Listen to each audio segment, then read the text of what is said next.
So hi, welcome to the Noise Podcast. I'm Shane. I'm Glory. Happy Monday. Easily the busiest podcast Monday since the year started. Hell yeah. We have been talking about this week for the past 5 weeks.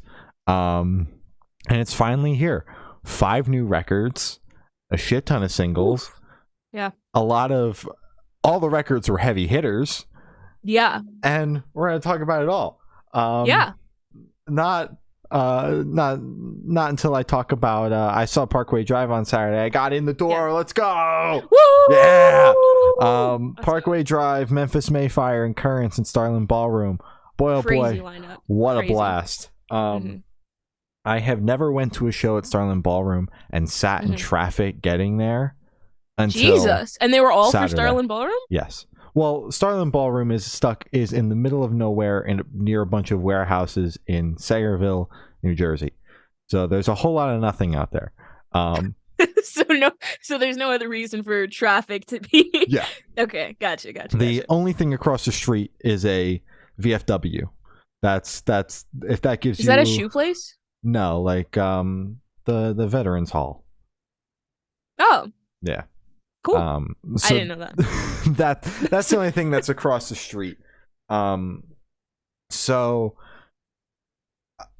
I was like, I knew it was sold out. I was like, it's fine. They got plenty of parking there. I'm sitting in traffic. I'm like, bruh, I hope I get a parking spot. There's nowhere else to park around here. This isn't like a city where there's like 6 other lots around. It's it's this or die. You're gonna have to park in like a bush or something. I don't know what's there. So, finally I get up close and actually the VFW flags me down and he's like, I can fit 2 more cars in.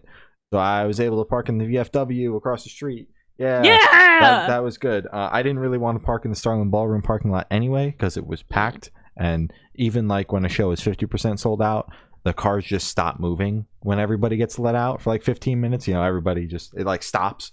That's awful. You're not going anywhere. Yeah. It's like gridlock. I was able to scoot right out of the VFW. So shout out. But I've never went to a show at Starland Ballroom, and there have been cars parked along the road. You were joking about parking in the bushes. These cars were practically parked in the bushes on the side on the road. They were because there's desperate, man. There's no space between the white line and the road, so they were parked in the grass off the side of the road. Because that was like where like a sidewalk would be. Where a sidewalk should be, but you're in the middle of nowhere. So yeah. Oh my god. Yeah. This for Parkway Drive. And this probably went a good quarter mile past the venue because then there was a side street, like a dead end that people were parking down. I was like, holy shit. You would think with where the venue is, they should have to be zoned to like have enough to accommodate enough parking spots between that and the VFW. Yeah. But apparently that's not the case. They always put out a warning like, we encourage carpooling. 4 or more people in a car gets free parking. Of course, I'm never going with 4 people, so I'm like, fuck your warning. That's the first time where I was like, that warning was actually warranted, and I wish a few more people had listened. Not me though. Everyone but Shane. Yeah, I don't go to shows with enough people to heed that warning. Exactly. But the show itself was a blast. I actually went down to go like stand in the floor area. And I was like, you know what, fuck this, because I got down on the floor and the actual like dance floor part of the venue isn't very big. There's a lot of like space around it. And I go down and like I'm very close to like the staircase that you use to get into the pit area, and I'm like, it's still 30 minutes until the first band. And the floor is already filled up this much. I was like, I'm gonna go stand off to the side. You're gonna get like carried away in there, man. Because like once you get in there, like for the headliner, bro, you're not getting out. There have been multiple times where I've been stuck on that floor, not wanting to be on that floor, and you wind up not being able to see. So I was able to see the entire night. I had a blast. Currents was great as always. They played all their new songs off their upcoming record. Played a couple of tracks off the record before that and one off the record before that, and I was like, oh my god, this is better than therapy. Hell yeah. So I got my Currents fixed for the year, but that's not enough. They need to hit New Jersey again sometime soon. Memphis Mayfire was great as per usual. I was shocked. They kind of went just straight balls to the wall. 80% new songs in their set list. Oh, well, I mean, it's a good album. Yeah, it's a great album. I can't be mad at it. But all but 2 songs were new, like off that new record, which I thought was like interesting. They played 10 songs, and 80% of it was from the album. Yes, 80% was new songs. But it actually, like, it worked. Like, it different story, like, for a headliner, because like those are. But I thought it was interesting. You're opening for a band, and like you've got this back catalog of shit that people know and love, and like you're gonna go just play all the new shit. But it worked really well. Everyone around me was like really into it, and it's not like they made radio rock for this record. I mean, they made a metalcore album with some hard rock, but that's neither here nor there. And the people were into it, and a bunch of the people around me were singing the words. Of course, Blood and Water, which was the biggest fucking song off that record. Seemed like the entire venue knew it. But there was a good chunk of people there that knew the newer shit, and I was just like, that's crazy. And I would argue, you know, based on what I saw in that venue, them playing to a Parkway Drive fans, they might be seeing like just a smidge of a resurgence. Is that the word? Yeah, resurgence. Because I was blown away. And of course awesome. They were great. And then it was my first time seeing Parkway Drive. They put on a show, bro. I know we poo-pooed on that record that they put out in September. Hard, because it's just straight arena rock. But in a live setting, does that shit translate? Because they crank the drums up, bro. You would have thought, like, I haven't heard drum tones like that since when I saw Rammstein in a stadium. What? I felt like I was in a fucking stadium. The shit was thumping, bro. My god. So I guess we got to go to radio rock shows now, or arena rock shows. Arena rock, bro. Arena rock is fucking awesome. That's where it is. That's where it is. But and of course, like they're massive overseas. And gotcha. You know, I'm pretty sure they're Australian, so they're massive over there, and they play stadiums and big stages and big festivals over there. They're Australian? Yes. That just blew my mind. Genuinely thought they were from New Jersey. Like, that was like one where I was like, no, they've gotta be from Parkway Drive. Yeah, that Parkway does not Drive sound like is an Australian metalcore band from Byron Bay, New South Wales. That blew my mind. No, not every band is from New Jersey, Glory. But you have to, like, if you didn't know, would you think that they were, just by the name, would you say like, oh, that sounds like a New Jersey band? I wouldn't say that's a New Jersey band, but it'd be like Parkway Drive. That might be like a U.S. band. I don't fucking know. Midwest metalcore. East Coast. Yeah, Midwest metal. I don't fucking know. Never meant hardcore. That's crazy. But, you know, they play these massive stages over in Australia and even like in the UK and Europe and shit, and they bring it over here. They're playing, I mean, some of the shows on this tour were bordering on arena size, but they come here, they play a 2,000 cap room in fucking New Jersey, and they absolutely tear the venue down, because they're playing over in Australia. They're playing to fucking 50 times the amount of people they play to in New Jersey on Saturday night. Yeah. So the stage presence was just out of this world. So they put on a great show. All in all, a great time. I'm glad I was able to get into the show. Coming up, I just have Future Teens and Max Seal with Shallow Pools. Not this Thursday, next Thursday. I'm very excited to see Shallow Pools and Future Teens both for the first time. I was gonna say you weren't able to see Shallow Pools on that Sharia Moore tour. No, sorry, I say Sharia Moore tour. That was Set It Off. Yeah. Yeah, definitely very excited. And I wasn't like, because obviously I saw this tour go up, and I wasn't like, oh god, I have to go, because then Shallow Pools was announced for Bamboozle Fest, and I already had my money there, so I was like, oh, awesome. But now I see them twice, so I get to redeem myself for not seeing them last year. Hell yeah. But yes, that's still keeping it light right now. But I did buy a Disturbed ticket, so yeah. Hell yeah. He's going to do that like right in front of you, like in your face. That's so exciting. You got to record just that part for me. I'm not even joking. Just like that, like 2-second part of the song. I don't need any other part. Like when I recorded like a minute of battle drums for you. That was so awesome. That made my day. Cause I was like, "There's no fucking way." That's fucking awesome. That's fucking awesome. Oh but as much as I could sit here and rant and rave about the great show I went to on Saturday, we do have a bunch of music to talk about. So Pierce the Veil put out their new album, The Jaws of Life. Glory and I are kicking this off right now. Yes, getting right into the arguing. Let's go. Boxing gloves are on. Let's fucking juke this shit out. You're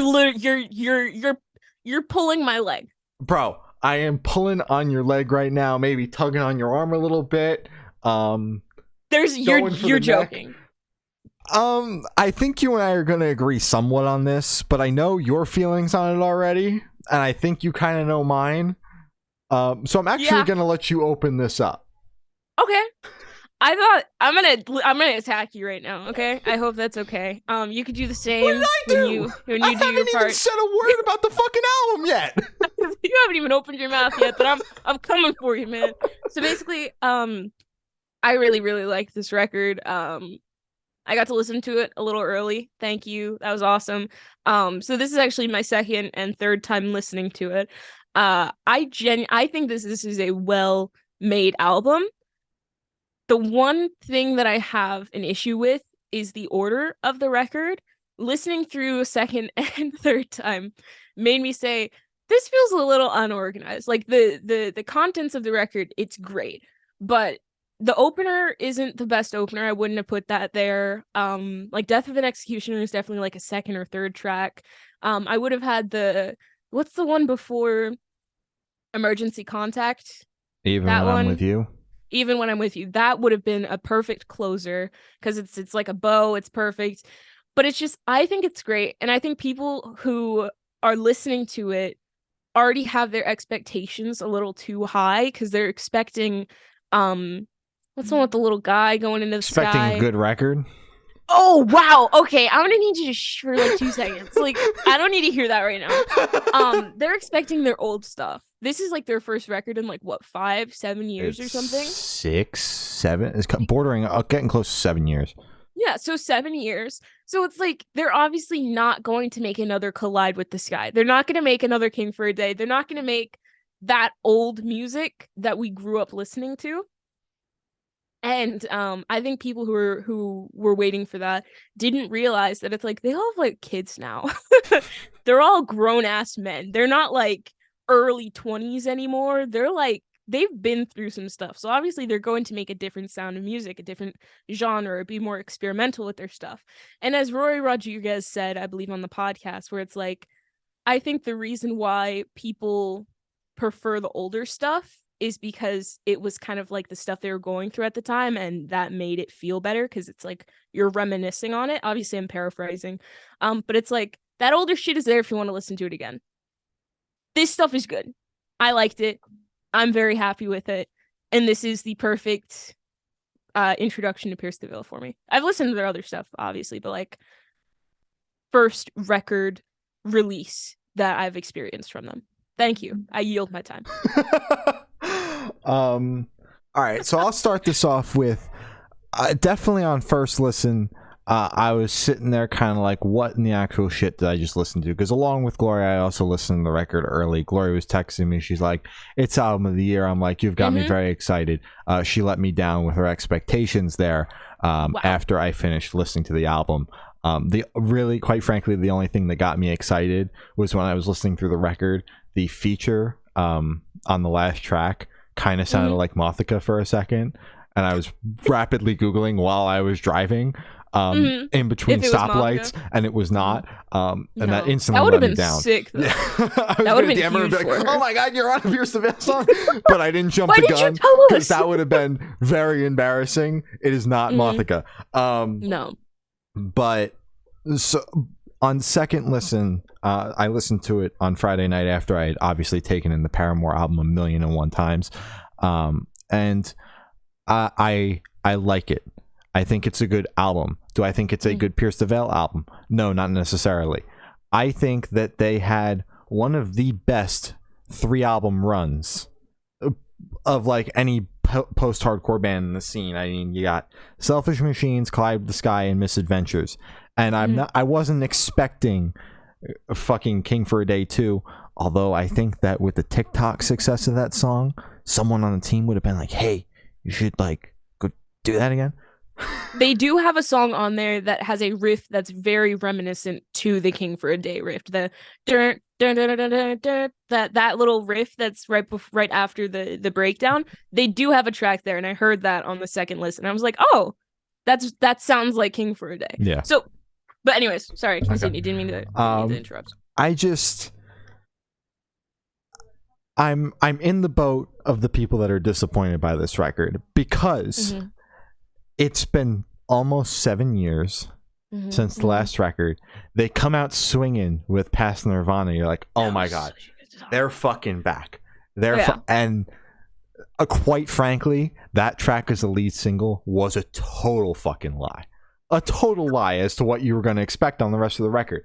I saw tweets that were like, Emergency Contact would have made the most sense as a lead single, and I totally agree, because that kind of encapsulates what you're getting into on this record. It's a very emotional journey that isn't so focused on the riffs,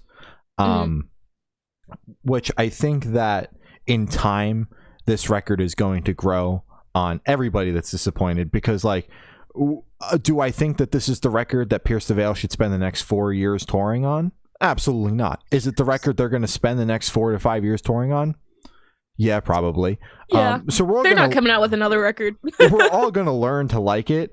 And I think that, you give it time. People kind of have to get over the fact that like the Pierce the Veil that made that 3-album run is now 6-7 years older than they were when they made Misadventures. And, they're no longer...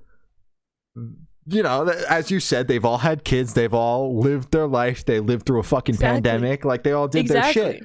So, they're all married, and I don't know if they were married back then, but it's like they've grown a lot. A lot happens in 6 years, in between albums.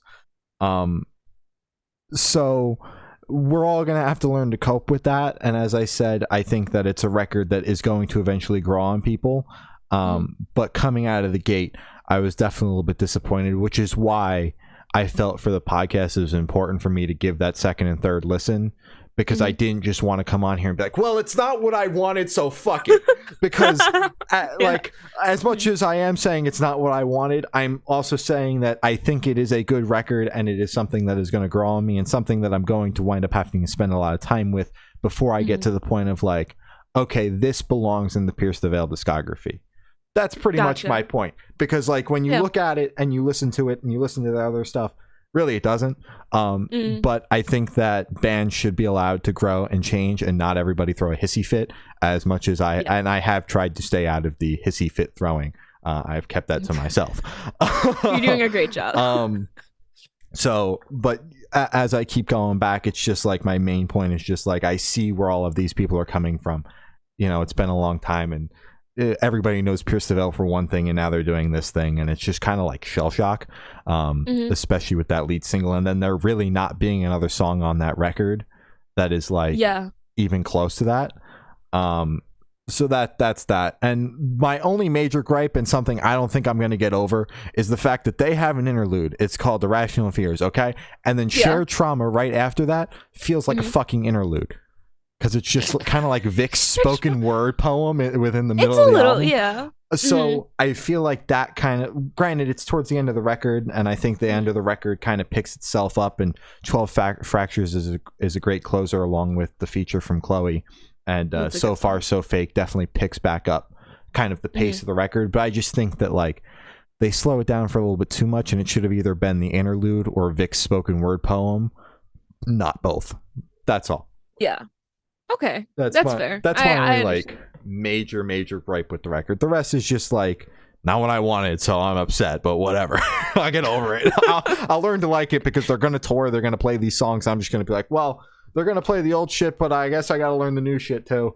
And in doing that, I'll be like, wow, this shit's not that bad. It's actually grown on me a little bit. Yeah, I agree. I understand your gripes. I understand your complaints. I can't even say nitpicks because I see it, and it's big things. It's not like I didn't like this one guitar part. That's a nitpick. Yeah. So I can't be mad at you for any of this. But yeah, the album is a lot slower than I expected. Like 4, 5, 6, like more than half of the record is slow songs. Yeah, I saw somebody tweet, I think it was Matt from Pulses, he was like, yo, where are the riffs on this Pierce the Veil album? Yeah, they got a little emo for this one. Yeah. Which is cool, and I liked it. And I don't know, anything Vic touches, I'm like, hell yeah, man, you killed it. You ate, man. This is awesome. So it's like, yeah, I feel I'm just super biased. So fair enough. Yeah.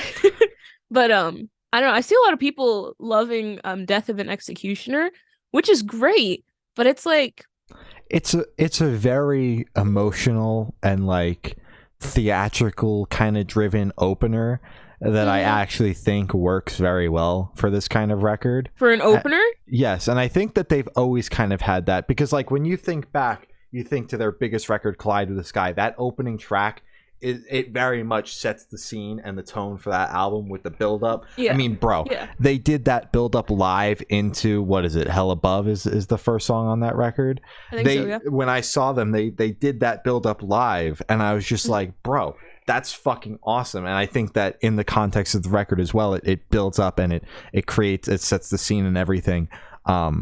Okay. So I think that they've always done a pretty good job at like building an opener, although I do think the track is a little long, and it does kind of drag on because it is, along with most of the songs on the record, is a slower cut. I think that what saves it is the fact that it does go right into Past Nirvana. Yeah, that's the only reason why I'm not super mad at it as an opener, but I don't know. I would have rather like, I don't know. I really like Damn the Man, Save the Empire. And honestly, I wish they just went straight in with Past Nirvana for the opener because it's just get so, the blue it balls catches out of the way. Like, bro, just get it. And I wasn't a fan of having all the singles back to back to back, but I mean, I guess they did that approach to make it more familiar for the new listener. Just like, you already know these songs, let's slowly introduce you to these new ones. I don't know. I wish I just wish even when I'm with you, even when I'm not with you, was the closer. That just makes so much sense as a closer. Because it's like a, look how far we've come. And I'm like, why is this the third track on the album? Yeah.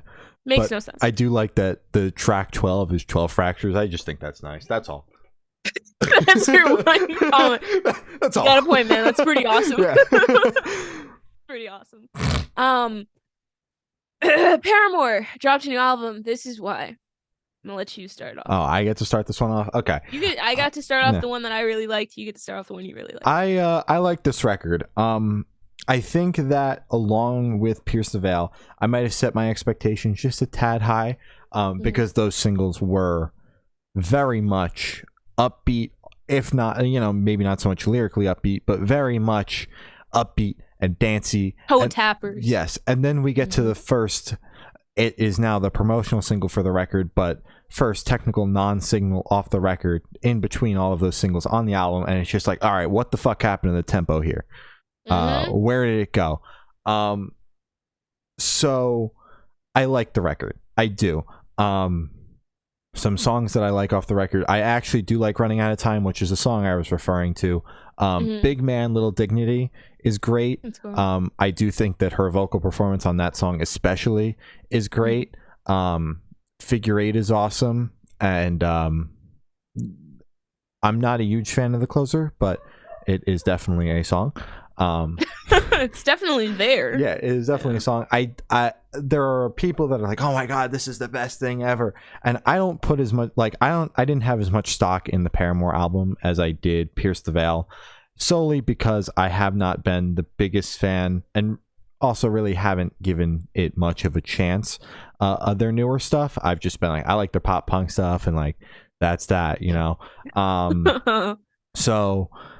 And, her solo stuff was also kind of like, I like this, but this is a total miss. So I didn't have a ton of stock in it, but overall I enjoy it. I think it's a pretty good Paramore record. Another album that I think alongside Pierce the Veil is going to take some time to grow on me. I think I might have to get a little bit more depressed to listen to some of these slower songs. Listen, bro, whether or not you like to admit it, there's some pretty dark lyrical content on those slower songs. And everybody that's out there saying that they love these songs, it then tweets about how depressed they are like 3 tweets later. So the call is coming from inside the house, guys. Get some help, man. So that's all I'm saying. Yeah. But yeah, no, on this one was definitely on first listen less confusion than the Pierce the Veil album, and a lot more, oh, okay, I like this. So yeah, I'm happy with it. And I'm excited to see them live, and I'm glad that the record is finally out there, because, you know, and I'm saying this, I've also listened to this album a bunch, and it definitely, on each listen I find myself liking a track that, you know, on the other listens I was like, oh fucking Jesus Christ, will this fucking song end, like some of these slower cuts, just because I am not a slower song kind of person, so it's taking me longer to warm up to those tracks, but I'm gonna keep spinning it. Out of the 2 like big albums that I was very excited for, this one I came out happier out of the gate than the Pierce the Veil album. Okay, interesting. I had the same experience you had with the Pierce the Veil record for the Paramore album, which was kind of disappointing for me, because I was very excited. I'm just now getting into Paramore. It's about time. And just sitting down and listening to this record, I mean, the singles were amazing. They had me, you know, singing along. I don't even know French, but I was singing along and it was awesome. But then it's just like the other songs started and they were just a lot slower. And it felt like they did the exact same thing Pierce the Veil did, only with 3 of their 3 singles, instead of, you know, Pierce the Veil did 1 fast song and then 2 slow songs for their 3 singles leading up to Jaws of Life. This one they did 3 faster songs. You know, The News is pretty fast. It's not like a slow song, in my opinion. I don't even know how to pronounce that. The French C'est comme one. ça. Thank you. C'est comme ça is you're ridiculous, dude. C'est comme ça is very upbeat. And then obviously the lead single is very upbeat. This is why. Favorite song off the album, easily. But it's just the other ones, they just kind of fell flat for me. And I'm gonna listen to it a couple more times because I want to like this record. So I'm going to make myself like the record, or at least have a couple more songs to put on my playlist from it. But it's just they blurred together for me. None of the other songs stuck out, obviously, except for the singles. So I can't really say anything about the remainder of the album, because it's just kind of like in one ear out the other. It was like, oh, okay, that song's over. This is a new one. Oh, okay, that one's over too. It's just I don't remember anything from it. It was a little forgettable for a Paramore record, in my opinion. Unfortunately, I'm not happy saying this. Yeah, I'm glad you brought that up, because I keep experiencing that with one song in particular that a lot of people are like, "Oh my god, I love this song." You first. I could not tell you how that song goes for the life of me. There are so many people out there that are like, "This is my favorite song off the album," and I'm just like, every single time I listen to it, I don't remember what it sounded like, and it ended 3 seconds ago. Oh my god. So I definitely agree with you, and I don't want to keep bringing up the Pierce the Veil album while we're talking about the Paramore album, but they came out at the same time. They're big releases, and I think they have this thing in common. They both put out the best songs as the singles.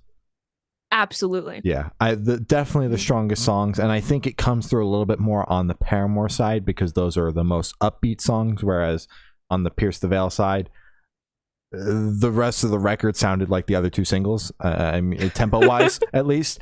But they definitely went with the best cuts off the record as the singles, which you know, you can't blame them. I mean, the songs fucking rock, but I just think that's definitely a point that has to be made. It's just a little disappointing.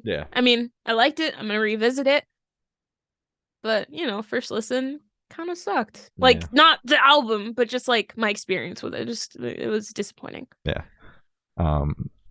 So that ends. Those are the two. Those are the two big albums that Gloria and I have been talking about for weeks. For like months, weeks since they'd been announced, which was like what 3 months ago. Yeah, it's been a minute.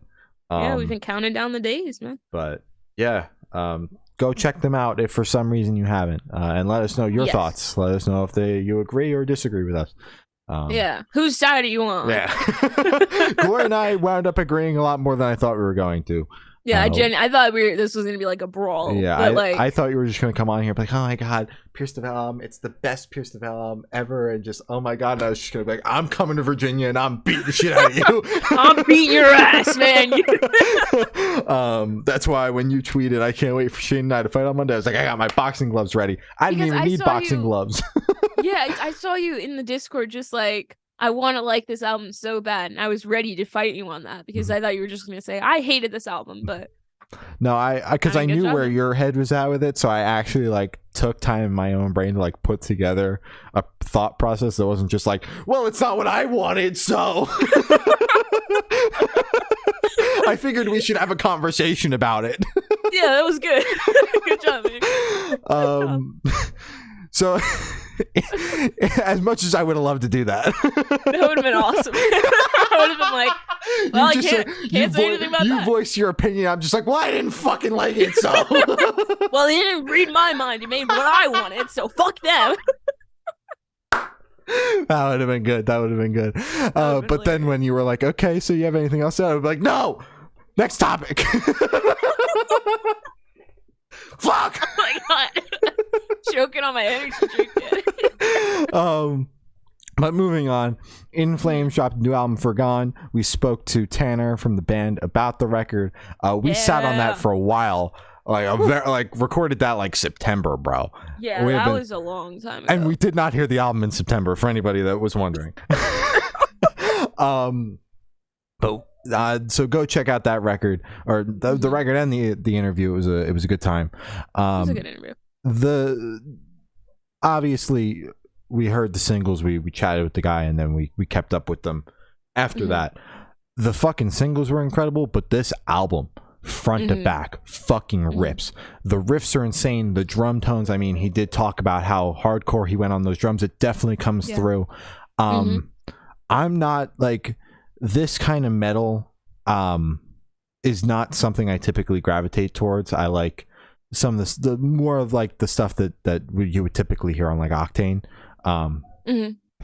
Maybe not so much the hard rock kind of shit, but you know, the traditional metalcore kind of stuff. But I found myself really enjoying this record. The riffs are solid, the drums are solid, every single instrumental on this record is awesome, and the vocals are great, and the songs are just fucking fantastic. And I've seen a lot of reviews that are saying the same thing, that it's like some of their best work yet. And although I'm going to be honest, not well versed in Flames prior stuff, this record is definitely a good first impression for me. Absolutely. Yeah, absolutely. You said basically everything I wanted to say. I was going to touch on the drums, and I was basically just going to touch on how big the instrumentals sounded just on this record. A lot of people mixing nowadays, I don't know, I've heard a lot of muddled instrumentals recently. Maybe it's just the area I'm in listening to right now, but this one just sounded, it was clean, but it sounded big. And I love when engineers, mixers, producers, whatever you want to call them, do that. And it's just, this made the album for me. The drums were incredible. The guitars were amazing. I really liked the guitars. And vocals were great. So yeah, great record. I do like these big sounding records that like you can imagine like in an arena, and then you put on top of that the songs are also fucking awesome, because like although I thought, we're gonna go back to the Parkway Drive album because we were just talking about them earlier, that album, some of the songs were I enjoyed. I know overall we weren't big fans of the record, but you could hear that even the songs that weren't awesome off that record were going to be fucking awesome in like a live setting, in like an arena, and you hear it in this album too. It's just like, I love the production where it's just like, if you go to see this band live, you're going to be fucking blown away. Yeah, it's going to translate even better live than it is, but you could see it. Yes. You crank that shit up with a little bit of production behind it, like the lights and shit, bruh, that's it. It's crazy. Best show to your life. Yeah. Yumi at 6 dropped a new album, Truth Decay. I liked this a lot more than I thought I would. So much so that I'd say this is my second favorite record on the playlist. Wow. Nice. First one being Pierce the Veil? Yep. Figured as such. I did also very much enjoy this record. I know that especially me, when we chatted about their last record, Sucker Punch, I was very much not a fan of that album at all. But this album was a return to some of their more pop punk roots, and I think that it's fucking awesome. I've seen them getting some hate for what is it? It's God Bless the 90s Kids. I did think that was an interesting song. It was definitely a song, but other than that, I thought that this record was fucking awesome. Wait, so why are they getting hate for that song? It's just corny. Oh. Like lyrically, it's a little corny. That's fair. Yeah. Like they posted like a live clip on TikTok and people just like were roasting the shit out of them. It went to the wrong side of TikTok. It left their demographic. But overall, I very much enjoyed this record, and I'm glad that I'm having a redemption arc with the band, because I know I was very harsh on that last record, but this one I got no complaints. Absolutely. It was very good. Yeah. I just wanted to say there was a song on here. I think it was No Future. Yeah, right. I could be wrong. I need to listen to the album again to make sure I was right. But it was somewhere around there that had a water parks feel, a heavy water parks feel, like Tantrum or a heavy. I think I know what you're talking about. Yeah. And I heard it and I was like, oh, this makes sense. Now I know why they're on tour with water, but this fits perfectly. And also, because I'm now an Imagine Dragons defender, I wanted to say that this had some Imagine Dragons tones in it as well, where it's like, if you had the screaming guy, is his name like Reynolds or some Ryan? That's Ryan Reynolds. There's the lead singer of Imagine Dragons, whatever his name is. If you had him singing this, it would sound like an Imagine Dragons song. And I liked it because it's very anthemic. It's very big. It's very arena. Another rock, band that like exactly. It comes through. They're playing arenas. They just finished up an arena tour. It comes through very big sounding. Exactly. You could hear it. It translates very well. And I don't know. I really like this record. Genuinely, like, I didn't have any expectations for it. I was just like, okay, cool. I'll see how this is. What? No, I wasn't going in like, oh, I'm gonna hate this record. Oh, I'm gonna love this record. I'm so excited. I was just kind of like, oh, okay, cool. This is in the playlist. Let me listen to it. Blew my expectations out of the water. Whatever expectations I had deep down. Crazy record. Yeah, I loved it. Agreed. Rebecca Black put out her debut album, Let Her Burn. Bro, I know you and I have been floored by this girl every single time we talk about her, because like obviously we all know where her roots are, where she started out. Yep, exactly. We talked about that EP. We were like, holy fuck, this EP is awesome. I'm loving this album. This album covers so many different genres, and it's so fun. And she does them all so well. It's such a fun listen. It really is. Yeah, I really like the aspects of hyperpop. I want to just stick with hyperpop. That is like my favorite sound that she's worked with. I think she did hyperpop for her last EP. She did a hyperpop version of Friday with 303. That was fucking crazy. That's what I heard. That was crazy. And she had like 2 or 3 songs on this album where it was just hyperpop, had hyperpop influence. I loved it. I loved it so much. This record, solid. I don't have any complaints. I don't know. Maybe there was like one song. I think it was just the one 4-minute song on here that I was like, this is dragging on a little bit. That's just because the album had already made me think like, 2-3 minutes for every song. But because it was double the average song, it's stayed around a little too long. I thought it was good. I would like to mention Destroy Me, because there's a fucking breakdown in that song. which is totally nuts. Yeah. But overall, I'm stoked on this record as well. This one was just kind of like one where I was like, we've talked about it in the past, let's just throw it in there. Like, no expectations. We hadn't covered any of the singles, had no idea what we're getting into, and just absolutely blown away when I finished it. And I thought that the closer, honestly, felt like it was a 3-minute song, but and on the slower side, but almost felt like it was gone too soon, which is so funny to say because it was bordering close to 3.5 minutes, but it was such a great closer in my opinion. Yeah, I completely agree because I was listening to it and I was enjoying it. Next thing I know, Water Parks is playing with the fucking Frog album one. I don't know which one that one's called. Real Super Dark. Yeah. And I was like, what the? No. I wanted Rebecca Black back, but it's okay. It's okay. Big Time Rush dropped a new single, Can't Get Enough. This was beautiful. It's Big Time Rush. Can't complain. Welcome back, boys, again. New album? Are they doing a new album? I know Jonas Brothers announced one. I don't know if Big Time Jonas Rush Brothers announced the album.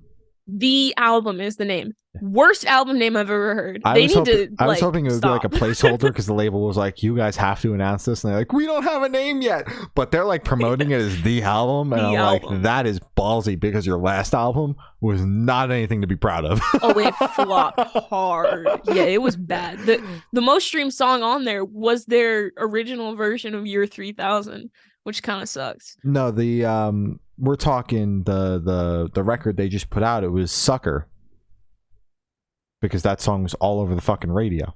Sucker was on that? Wait, no. I'm talking the newest one. 2019, Happiness Begins.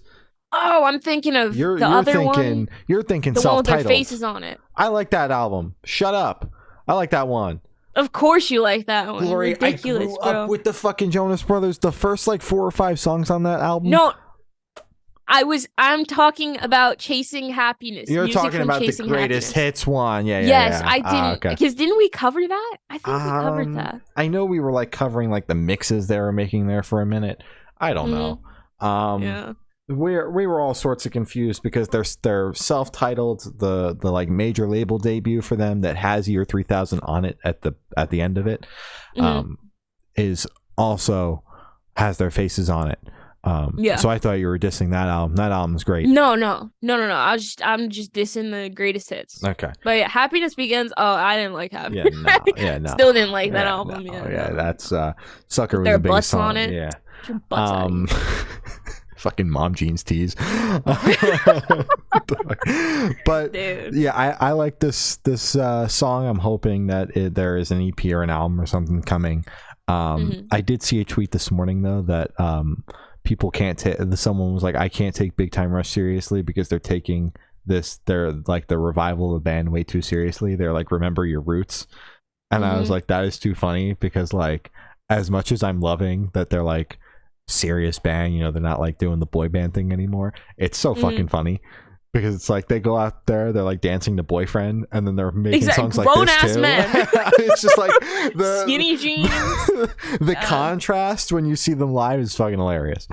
I gotta see them, man. They're coming to Virginia. But I'm liking this song.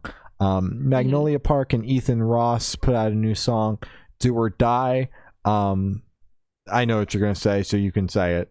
This is just a fucking Corpse and Scar-Lord song. I love you, Magnolia Park. This is a positive because I'm the only person in the world who listens to Corpse music. And I loved this. As Corpse's 1 monthly listener, this hit the spot. This is beautiful. But genuinely, like this, I'm pretty, it might have been like an actual like influence for this song because the way they're screaming sounds exactly like Corpse Lord. And the beat sounds not Corpse Lord, Scar-Lord. Mix that up. And then just the beat overall sounds like Corpse. I don't know. Thought it was good. Not a diss. I liked it. I definitely heard it in the opening. I was like, what in the shit is this? because you got like that robotic voice when it first opens. I'm like, what the fuck is this? I'm also enjoying this song solely because there's a fucking breakdown in it, and a pretty heavy one at that. So I'm excited about this new era for the band because they're teasing it as like a new era. So that's very exciting. Very excited. First single from that era, Slaps Boys. Yeah, you guys are welcome to come back on the pod. Yes. To talk about this new era. Should be awesome. Attack Attack dropped 2 new singles, Dark Waves and Paralyzed, and then in parentheses, Until We Meet Again. These were really good. Yeah, these fucking songs were awesome. I definitely enjoyed the EP that they put out when they first kind of came back, but these songs are in a totally different league. I love these songs. Dark Waves is great, but Paralyzed especially I think is a great song. Absolutely, yeah. So I'm very excited to see what is coming next, but definitely excited about new music from the band. Yeah, I feel like I wasn't at least I didn't take in the first Attack Attack EP, not the first, but their most recent EP as well as I should have. I listened to it once and I was like, okay, you know, like this is good, but I was never really into Attack Attack. I've only like heard of them. I've never really listened to them. I heard of Sexual Man Chocolate. Like, what the fuck is that, guys? And then like Crabcore or whatever. Turbo Swag and Stickly.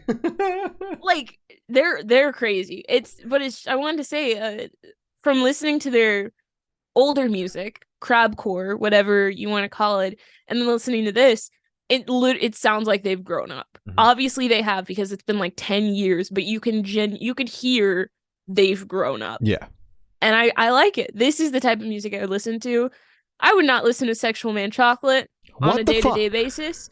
I'm sorry to all the Attack fans and Shane. I did it. But it's not for me. I'm sorry. But bro, this is great. Bro, you gotta listen to the self-titled record. It's fucking awesome. Listen to the deluxe too. I'll listen to the deluxe the day I listen to that Limp Bizkit album with the little naked goblins on it. I don't know who those are. Yeah, the chocolate starfish. Did they ever collaborate? They have chocolate in common. No. That feels like a missed opportunity. Like genuinely. Yeah. Can't Swim put out a new single, Nowhere, Ohio. This song fucking rocks. Been digging all the singles so far, and I'm very excited for this new record. It comes out in about a month, actually. That's exciting. Yeah. I like anything that Can't Swim does. This is a good single. I cannot say anything else. Plead the fifth on the rest of this topic. Yes. Unity TX dropped a new single, World of Malice. Fuck yes. This track was so good. Unity TX, you always kill it. You're like one of the best people, one of the best bands, like doing it in the scene right now. Please, for the love of God, come on the podcast. I've been begging you for the past like 2 years. I want to talk to you so bad. You guys are amazing. Thank you for everything you do. I also have to see you live. Thank you. This fucking song is crazy. This is not what I was expecting. Like, they're always a little balls to the wall, but this is totally balls to the wall. Crazy, yeah. This was a nuts song. I'm loving it. I'm excited for whatever's coming next. And that's all there is to say. This fucking song is crazy. This one makes me want to see them live. Like, I can hear this live, and I'm like, I want to be in the pit for this. Yeah, Gloria wants to get the shit beat out of her to this. Dude, no, I want to beat the shit out of someone. You forget I'm 5'10". You forget I'm tall. Exactly. I'm the one doing the beating of the shit, man. But yeah, this is beautiful. I love this track a lot. So true. The Plot, and you dropped a new single, Left Behind. This song rocks. Speak about talk about beautiful. Sorry, I cut you off. That's that was okay. This song rocks. And I'm hoping for a new record this year. This song was really good. It was beautiful. I don't know, just a good listen. I am also very excited. I would like more of this sound. Sure. Thank you. Trash Boat dropped a new single, Delusions of Grandeur. I think I mispronounced that. I think you got it. Thank you. Because Korn's got a song, Lost in the Grandeur, I think is how he pronounced it. So you're probably close. I'm probably If just Mr. Corn. I'm just probably mishearing Jonathan Davis's muddled pronunciation of the word in the song. I mean, if that's how Mr. Corn says it, that's how everyone should say it. But this song's pretty good. They're also back. Trash Boat, they put out a record a couple of years ago. First taste of some new music. And they're back with a bang. The song rocks. Hell yeah. I did enjoy this track. Obviously their name is like influenced by that one episode of like Regular Show, right? Where he's like coming up with like a band name and he looks at like a trash and then he looks at a picture of a boat and he's like, Trash Boat. I'm pretty you sure are asking the wrong person about a pop culture reference. you know, obviously you know Regular Show. You watched that. I have not watched it, but I know it's a thing that exists. I know you like don't have time, but like you need to work that into your schedule. It's genuinely like one of the best shows. I'm not even exaggerating. Laura's gonna come over. She's gonna take my Switch away from me and say, instead of playing Switch to wind down at night, you have to watch the Regular Show until you're done. Watch Regular Show, dude. In the first episode, this is like cartoon, like early Cartoon Network. They like break a wall, so they're like, "What the f are we gonna do about this S?" It's like, it's beautiful. Sorry, it's like I was like 8 watching that. Like, oh my god, this is crazy. I was like, this is insane. But yeah, that's it. Enter Shikari. Oh. My bad. It's okay. I got excited. I know you got excited. Enter Shikari dropped a new single. It hurts. And it hurts that Glory tried to jump the gun on that one, but it's okay. I forgive you. I'm sorry. This song rocks. They've got a new album coming out, I believe, in April. And I, been a fan of both the singles so far. I'm very excited for this upcoming record. Hell yeah. This song rocked. I'm very excited. Have no complaints. I have not a single complaint. Of Virtue dropped a new single, Anxiety. Of Virtue, you did it again. You killed it. Yeah, this is beautiful. I love this track. I love everything you do. You're amazing. The song fucking rocks. Very catchy. And yeah, I agree with Glory. They keep putting out bangers. So true. Banger after banger. And go watch our interview with them. We chatted before the EP was even announced. So we chatted about the lead single off their last EP. It was fun. Yes, it was. It was a good time. Linkin Park dropped a new single, Lost. They're prepping for a deluxe edition of one of their 20th anniversary of their record. One of their records, and first Linkin Park song and like new song in a very long time. I liked it. I am not necessarily not the biggest fan of Linkin Park, but like listen to Hybrid Theory and just like this is fine. Like I wasn't totally blown away by it, but I actually very much enjoyed this album. I thought it was pretty good. Or not album, sorry, single. Yeah. I've said this before on Twitter. Didn't get a bad response to it. Most people understood. Not a fan of Linkin Park. Never really was a fan of their music. This song is it's nothing big for me. I was just kind of like, oh, they're doing it again. Yeah, more Linkin Park. I'm kind of in your boat. It's like I kind of feel like a douchebag because like I like this kind of music, and it's just like Linkin Park doesn't do it for me. No, yeah, and I don't like this kind of music, so I think that's mainly what it is. Where it's just I'm not a fan of new metal. Is that what it's called? Yeah, new metal. It's like new metal. New metal. It's just metal with rap. Yeah, this is bordering more on like a rap rock kind of thing. Exactly, and it's not my favorite type of music. So yeah. That's my take on Linkin Park. Just not a fan. I do have to give Linkin Park another spin though, because I felt the exact same way about Limp Bizkit, and look at me now. So I was not a fan of Limp Bizkit for the longest time. Damn. Same goes for Korn, actually, too. Well, Korn is fine. I'm fine with Korn, but the other one... You weren't a fan of Limp Bizkit. All you do is talk about how you want to fuck Fred Durst. You're literally wearing a Dad Vibes hoodie right now. That's right. And yesterday I was wearing my Dad Vibes t-shirt. Dude, you're advertising Limp Bizkit more than Fred Durst is. I am. That's That's crazy. Anthony Amarim dropped this is our last topic. Dropped a new single, The Closest. This banged. I love Anthony Amarim.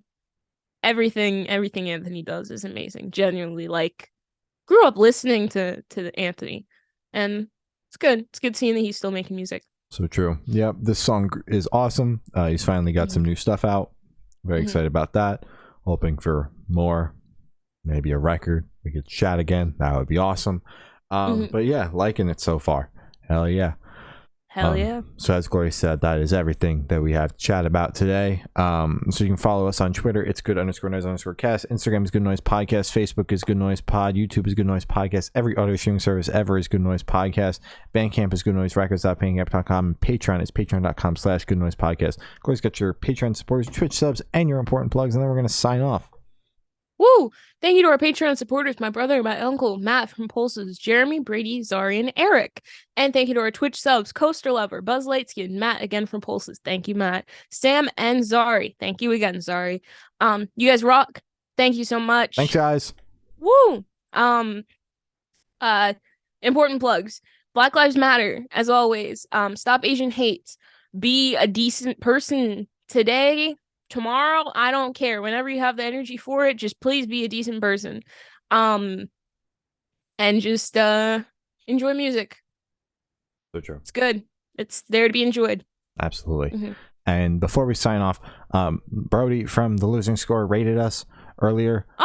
Sorry we didn't catch it. I did say thank you in the chat, but we were in the middle of yelling at each other about one of the two albums, the big ones that came out. So I figure we just shout it out quick at the end. So thank you, Brody. Always much appreciated. We appreciate it.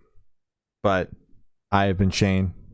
I have been Glory. And we've been the Good Noise Podcast. See you next week. Bye. Bye.